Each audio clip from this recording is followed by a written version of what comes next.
ओव्हीज kitchen या recipe चॅनलमध्ये तुमचे स्वागत आहे. तर आज आपण ना चक्क मिक्सरच्या भांड्यामध्ये कांदा आणि टोमॅटो टाकून अतिशय भन्नाट अशी रेसिपी करणार आहोत. जर एकदा तुम्ही ही रेसिपी केली ना तर नक्कीच पुन्हा पुन्हा कराल. इतकी जास्त अप्रतिम ही रेसिपी होती आणि अगदी घरातल्या साहित्यामध्ये होते. त्यामुळे व्हिडिओ संपल्यानंतरसुद्धा तुम्ही ही रेसिपी झटपट अशी बनवू शकता. आता चला थोडाही वेळ न घालवता लगेच व्हिडिओला सुरुवात करूया. त्याआधी जर तुम्ही चॅनलवरती नवीन असाल आणि अजूनही चॅनलला सबस्क्राईब केलं नसेल ना तर नक्कीच एक लाईक आणि सबस्क्राईब करून घ्या. आणि माझा हा व्हिडिओ तुम्ही कोणत्या देशातून शहरातून पाहत आहात ना हे सुद्धा मला कमेंट करून सांगायला मात्र विसरू नका. आता बघा ही रेसिपी मी 2 जणांसाठी करते, त्यानुसार एक कांदा इथे मी घेतलेला आहे. तुम्ही जर जास्त क्वांटिटीमध्ये ही रेसिपी करत असाल ना तर कांद्याचं आणि इतर प्रमाण तुम्ही वाढवू शकता. आता एक मीडियम आकाराचा कांदा घेतला आहे. कांद्याची साल काढून अगदी मोठ्या मोठ्या फोडींमध्ये हा कांदा आपण कट करून घेतला आहे. बघा कांदा आपल्याला मिक्सरच्या भांड्यामध्ये टाकायचा आहे ना, त्यामुळे खूप जास्त असा बारीक करायचं नाही. मोठ्या फोडींमध्येच हा कांदा मी ठेवलेला आहे. एक मीडियम आकाराचा लाल बघून असा टोमॅटो घेतला आहे. टोमॅटो खूप जास्त कच्चा वापरू नका. अगदी यापेक्षा जास्त पिकलेला असेल तो चालेल किंवा मग अशा पद्धतीने पिकलेला असेल ना तरीसुद्धा चालणार आहे. आता बघा टोमॅटोची सुद्धा आपल्याला अगदी त्याच पद्धतीने फोडी करून घ्यायची आहेत. टोमॅटोच्या ज्या आतल्या बिया आहेत ना त्या तुम्हाला जर काढायच्या असतील तर तुम्ही काढूनसुद्धा घेऊ शकता. आणि टोमॅटोसुद्धा अगदी या पद्धतीने मोठ्या मोठ्या फोडींमध्ये मी कट करून घेतलेला आहे. आता बघा इथे एक मिक्सरचं भांडं घ्यायचं आहे आणि त्यामध्ये कांदा आणि टोमॅटो आपल्याला घालून घ्यायचं आहे. आता सगळा कांदा आणि टोमॅटो इथे मी मिक्सरच्या भांड्यामध्ये घातला आहे. आता जर तुमचा कांदा आणि टोमॅटो हा जास्त प्रमाणात असेल किंवा मग तुम्ही जास्त लोकांसाठी करत असाल ना तर मिक्सरचं भांडं इथे मोठं वापरलं ना तरी चालेल. आता यामध्ये ना आपल्याला दही घालायचं आहे. तर दही बघा खूप जास्त आंबट असेल तसं वापरू नका दही. कमी आंबटच दह्याचा इथे वापर करायचा आहे. तर इथे मी एकूण 1 ते 1.5 चमचा इतपत दह्याचा वापर केलेला आहे. आता दही घातल्यानंतर ना हे आपल्याला अगदी बारीक असं वाटून घ्यायचं आहे.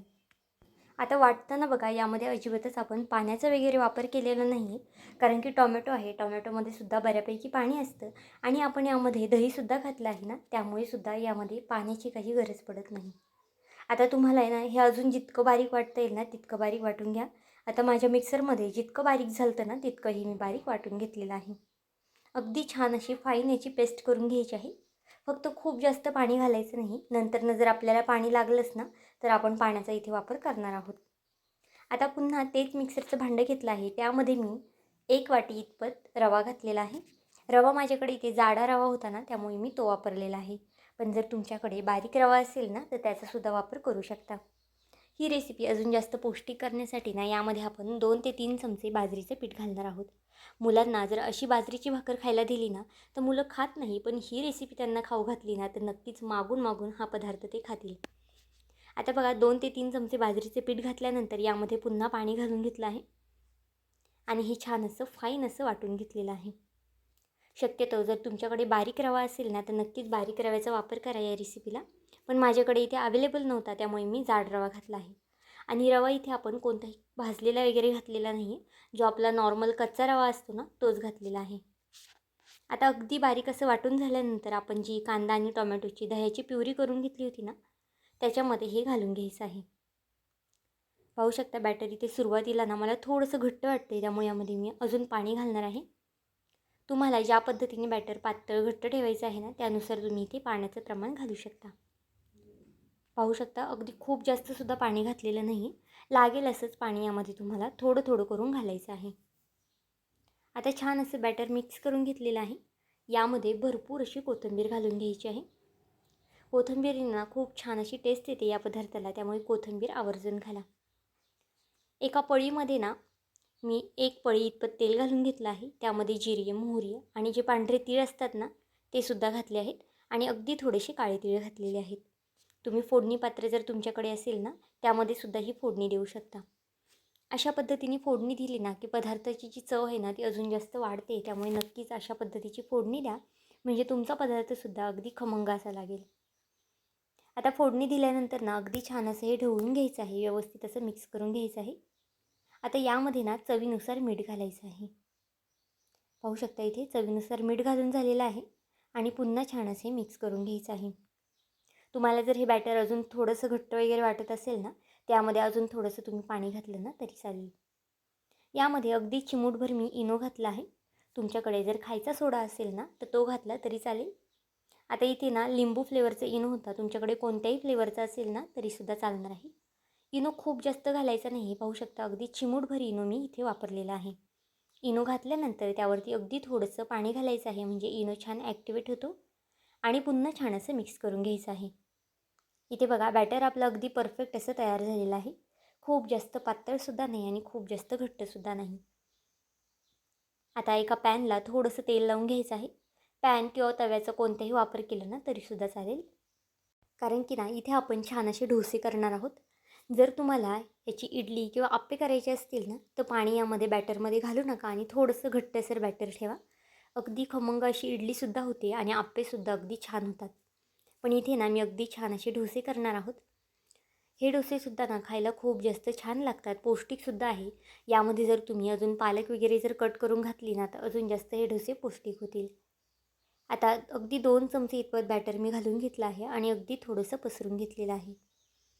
तुम्हाला जर हे डोसे ना कुरकुरीत करायचे असतील ना तर तुम्ही अगदी पातळसुद्धा पसरू शकता. पण इथे हे डोसे ना मी थोडेसे जाडसर ठेवले आहेत, कारण की मला हे डोसे थोडेसे मऊसूत करायचे आहेत. बघा 1 ते 2 मिनटासाठी फक्त झाकण ठेवलं होतं. वरची जी साईड आहे ना ती पूर्ण छान अशी सुकलेली आहे. आता हा डोसा ना आपल्याला पलटी करून घ्यायचा आहे. अजिबातच खाली चिटकत वगैरे नाही, अगदी सहज पद्धतीने निघला जातो. आता याला वरून तेल, तूप किंवा बटर वगैरे सुद्धा तुम्ही लावू शकता. मी इथे थोडंसं अगदी तेल लावलेलं आहे. तेल लावून झाल्यानंतर एक साईड पलटी करून घेऊया. इथे बघा खालच्या साईडने अगदी छान अशी जाळी पडलेली आहे डोश्याला आणि अगदी रंगसुद्धा खूप छान आलेला आहे. मुलांना कधी-कधी डोसे खाऊशी वाटतात, मग त्यासाठी आपण डाळ तांदूळ भिजत घालायला खूप वेळ लागतो किंवा त्या पदार्थाची खूप मोठी प्रोसेससुद्धा असते. नक्कीच तुम्ही अशा पद्धतीचे त्यांना इन्स्टंट डोसे बनवून देऊ शकता आणि हे डोसे ना अगदी पौष्टिकसुद्धा आहेत, त्यामुळे ते सुद्धा अगदी आवडीने खातील. आता दोन्ही साईड मी छान अशी भाजून घेतली आहे. तुम्हाला हवं असेल ना तर तुम्ही एक साईडच खालची भाजून घेतली ना तरी चालेल. आता एक डोसा काढून घेऊया. अशाच पद्धतीने आता दुसरासुद्धा डोसा मी करून घेणार आहे. अगदी झटपट हे डोसे तयार होतात. तुम्हाला जर सकाळच्या घाईगडबडीच्या नाश्त्यासाठी जर करायचे असतील ना तर तुम्ही हे बॅटर ना संध्याकाळचं बनवून ठेवू शकता आणि सकाळचं गरमागरम डोसे करून घेऊ शकता. फक्त जो आपण इनो किंवा सोडा घालणार आहोत ना तो सकाळ तुम्ही घाला, ज्यावेळेस तुम्हाला डोसे करायचे आहेत त्यावेळेस. आता बघा दुसरं बॅटरसुद्धा इथे मी घालून घेतलं आहे दुसऱ्या डोश्यासाठी आणि ते सुद्धा अगदी हलक्या हातानेही पसरून घ्यायचं आहे. मुलांना जर चीज वगैरे आवडतं त्यामुळे तुम्ही यावरती चीज वगैरेसुद्धा किसून घालू शकता, म्हणजे हे डोसे ना खायला अजून छान लागतात. आता यावरती सुद्धा 1 ते 2 मिनटं आपण झाकण ठेवूया. चपाती भाजी करण्यापेक्षा ना असं काहीतरी वेगळं केलं ना तर मुलंसुद्धा नक्कीच आवडीने खातात. मुलांच्या डब्यामध्ये वगैरे सुद्धा तुम्ही देऊ शकता. 1 ते 2 डोसे दिले ना तर आरामात त्यांचं पोट भरतं. आणि आपण जे पांढरे तीळ, काळे तीळ घातले आहेत ना त्यामुळे हा डोसा जो आहे ना दिसायलासुद्धा अगदी सुरेख दिसतो. आता बघा ही साईडसुद्धा पलटी करून घेऊया. दोन्ही साईडने छान खमंग असे डोसे जे आहेत ना ते भाजून घ्यायचे आहेत. अगदी छान खरपूस आणि गोल्डन असा रंग आलेला आहे. गॅस अगदी मिडियम ठेवायचा आहे. खूप जास्त फास्ट गॅसवरती सुद्धा हे डोसे आपल्याला करायचे नाहीत. मिडियम गॅसवरतीच अगदी खरपूस असे होऊन द्यायचे आहेत. आता बघा ही साईडसुद्धा छान अशी भाजून घेतली आहे. तुम्ही जर इथपर्यंत व्हिडिओ पाहिला आहे ना आणि थोडा जरी आवडला असेल ना तर नक्कीच व्हिडिओला एक लाईक आणि एक सबस्क्राईब करून घ्या. आणि माझा हा व्हिडिओ तुम्ही कोणत्या देशातून शहरातून पाहत आहात ना हे सुद्धा मला कमेंट करून सांगायला मात्र विसरू नका. इथे बघा आपला डोसा अगदी छान असं झालेला आहे. आता अशाच पद्धतीने ना सगळे डोसे मी करून घेते.